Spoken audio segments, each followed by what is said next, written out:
देखिए question number 5 है हमारा आपके सामने। 1/17 के दशमलव प्रसार में अंकों के पुनरावृत्ति खंड में अंकों की अधिकतम संख्या क्या हो सकती है। तो सबसे पहले हमें 1 को 17 में भाग देना होगा। तो दीजिए 1 में 17 का भाग दीजिए, एक जीरो लगाएंगे, यहाँ पर एक पॉइंट लग जाएगा, एक जीरो और लगाना पड़ेगा, यहाँ पर एक जीरो और लग जाएगा। फिर 17 5 85, यह हो जाएगा हमारा 15, फिर जीरो लगेगा, 17 8 136, यहाँ हो जाएगा हमारा 14 जीरो, फिर 17 8 136, यह हो जाएगा हमारा 4, एक जीरो और लगेगा, 17 दूनी 34, तो यहाँ हो जाएगा हमारा 6 और एक जीरो और लगेगा, फिर 17 51, यह हो जाएगा हमारा 9 जीरो, फिर 17 5 85, यहाँ हो जाएगा हमारा 5, एक जीरो और लगा देंगे, फिर 17 दूनी 34, यहाँ बच जाएगा हमारा 6 और 1 16, एक जीरो और उतारेंगे, फिर 17 9 153, यहाँ हो जाएगा हमारा 7 जीरो, फिर 17 चौक 68, यहाँ बचेगा हमारा 2, फिर जीरो, फिर 17 एकम 17, यहाँ बचेगा हमारा 3, फिर जीरो, फिर 17 एकम 17, फिर बचेगा हमारा 3 और 13 जीरो, फिर 17 7 119, यहाँ बचेगा हमारा 11, फिर जीरो, फिर 17 6 102, यहाँ बचेगा हमारा 8 जीरो, फिर 17 चौक 68, अब बचेगा हमारा 12 जीरो, 17 7 119, अब बचेगा शेषफल 1। जब शेषफल 1 आ जाए, देखिए यहाँ पर भी भाजक 1 था, अगर शेषफल और भाजक बराबर आ जाए तो हमें भाग देना बंद कर देना है।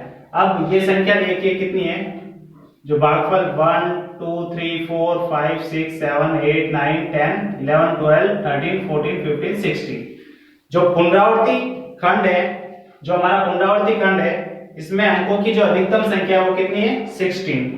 तो यहाँ पर लिख सकते हो पुनरावृत्ति खंड में अंकों की अधिकतम संख्या बराबर 16 हो जाएगी हमारी 16। अब देखिए नेक्स्ट क्वेश्चन है हमारा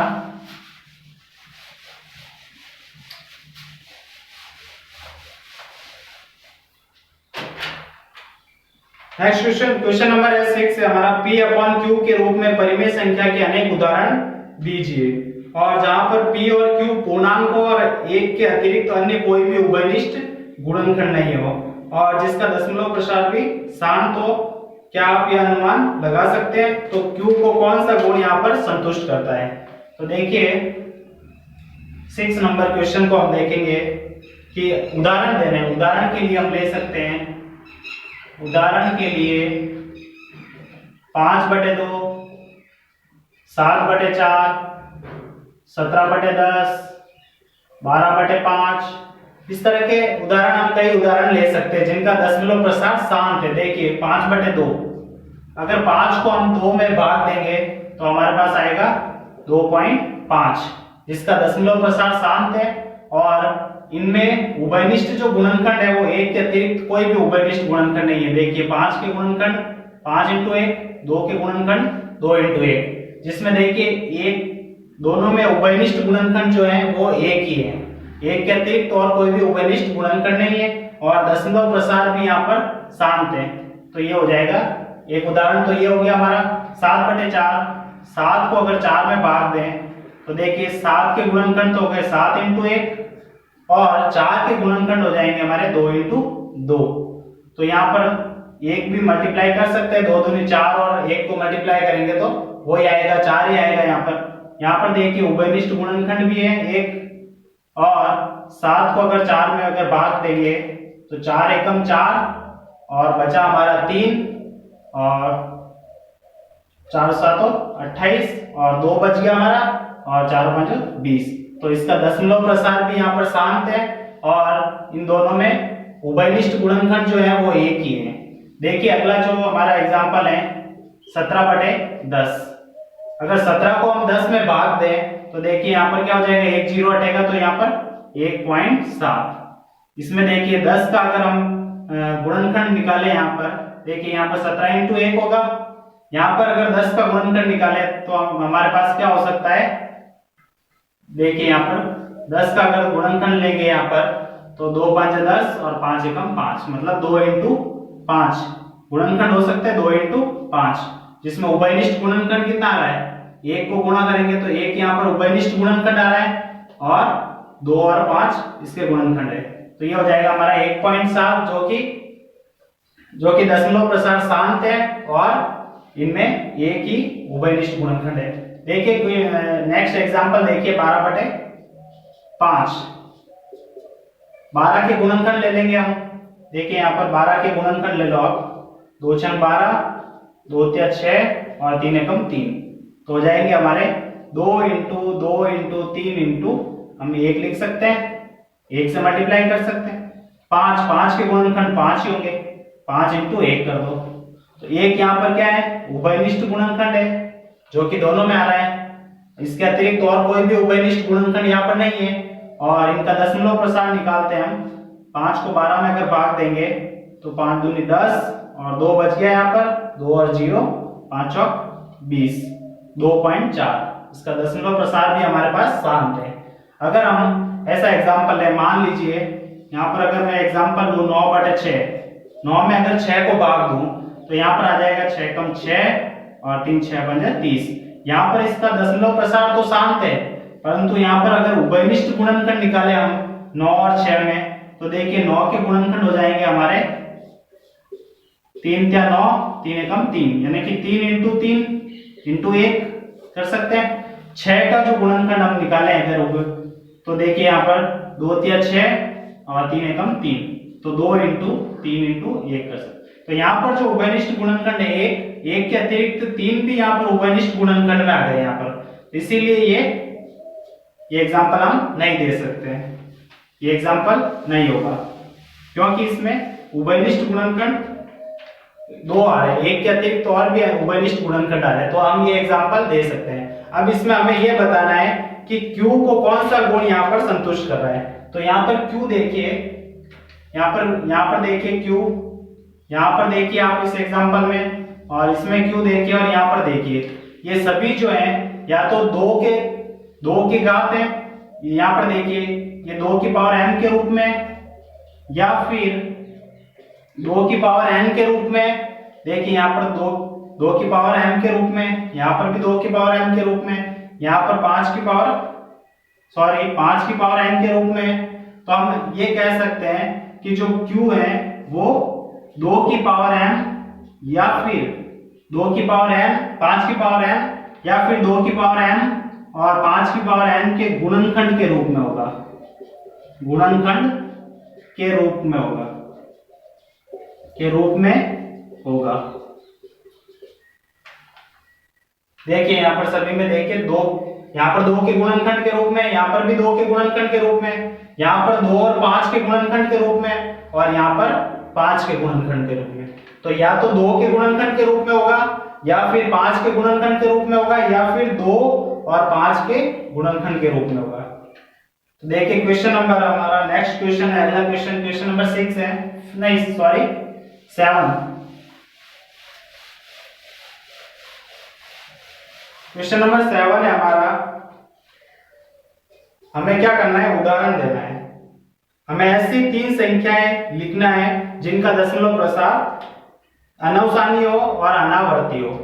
तो देखिए काफी सारे एग्जांपल हो सकते हैं आपके पास, √2 ले सकते हैं हम, √3 ले सकते हैं, और 0.101001000 इसी तरह से अनंत तक चले। तो ये एग्जांपल हम ले सकते हैं। इसके अतिरिक्त भी और कई सारे उदाहरण हो सकते हैं जिनका जो दशमलव प्रसार हो वो अनावर्ती भी हो और अनवसानी भी हो। देखिए नेक्स्ट क्वेश्चन है, अगला क्वेश्चन है 8, जिसमें हमें परिमेय संख्या 5/7 5/7 और 9/11 के बीच में हमें 3 अपरिमेय संख्याएं ज्ञात करनी है। सबसे पहले हम 5/7 को 5 में 7 का भाग देंगे। तो यहाँ पर देखिए 5 में हमें 7 का भाग देना है, तो यहाँ पर 0 हो जाएगा, यहाँ लग जाएगा पॉइंट, 7 7 49, यहाँ बचेगा हमारे पास 1 0, 7 एकम 7, यहाँ हो जाएगा हमारे पास 3 0, फिर 7 2 14 नहीं 7 चौक 28, यहाँ हो जाएगा 7 चौक 28 और 2, यहाँ बच गया 2 0 और 7 दूनी 14, यहाँ बच गया हमारे पास 6 और 7 8 56 और ये बच गया हमारे पास 4 0 और 7 5 35 और ये बच गया हमारे पास 5। देखिए वापस शेष पर 5 आ गया जो कि भाजक के बराबर है। फिर हम 9 को 11 में भाग देंगे। देखो 9 का भाग देंगे हम 11 में, तो देखेंगे यहाँ पर 0, यहाँ लगाएंगे एक पॉइंट, फिर 11 8 88, यहाँ बचा हमारे पास 2, यहाँ 0 लगेगा तो 11 एकम 11, यहाँ बचा हमारे पास 9। देखिए फिर शेष पर 9 आ गया भाजक के बराबर, तो हमें भाग वहीं पे रोक देना और इसके ऊपर बार लगा देना है, क्योंकि ये पॉइंट 8181 इसी तरह से इसकी पुनरावृत्ति होगी, इसमें भी ऐसे करना है। इन दोनों के बीच में हमें 3 अपरिमेय संख्याएं ज्ञात करनी है। तो सबसे पहले हम बता सकते हैं, देखो 0.71 और 0.81 के बीच में ज्ञात करनी है। तो क्या हो सकता है, 0.71 और 81 के बीच में 0.72 हो सकता है, 0.73 हो सकता है, 0.74 हो सकता है। तो हम ले सकते हैं 0.72 7200 72000, इसी तरह से ये एक संख्या हो गई। दूसरी 0.761 0.762 762 1 मान लीजिए, यहाँ पर 761 7611 76 111 और इसी तरह से आगे और संख्या हो सकती है। थर्ड देखिए हम एग्जांपल दे सकते हैं 0.785 785 78555 और ये अनंत। तो ये हमारे पास 3 उदाहरण हो सकते हैं। इसके अतिरिक्त भी और कई सारे उदाहरण आप ले सकते हो। अब देखिए क्वेश्चन, लास्ट क्वेश्चन हमारा 9th क्वेश्चन है।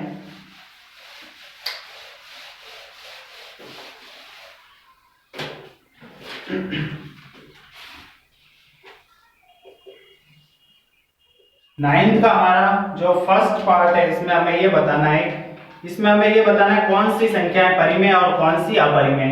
सबसे पहले √23, तो √23, अब 23 हमारे पास क्या है, 23 एक अभाज्य संख्या है जिनके गुणनखंड नहीं हो सकते हैं, जिनके गुणनखंड 23 होगा।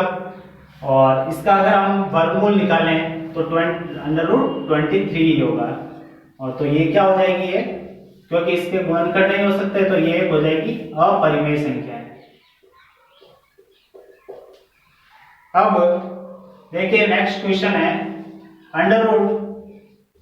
√225 के गुणनखंड हम निकाल सकते हैं। 3 से भाग दीजिए, 3 7 21 और 1 बच गया, यहाँ पर 1 लग जाएगा 15, 3 5 15, फिर 3 एकम 3 नहीं 3 दूनी 6 और 3 5 15, फिर 5 से भाग देंगे बचेगा 25 और 5 से 5 एकम 5। तो इसके जो गुणनखंड हो जाएंगे वो 3 × 3 और 5 × 5 गुणनखंड हो जाएंगे, 3 × 3 और 5 × 5। तो यहाँ पर हम 3 कितनी बार है, 2 बार है, तो 3 की घात 2 और 5 भी 2 बार है तो 5 की घात 2 हो जाएगी।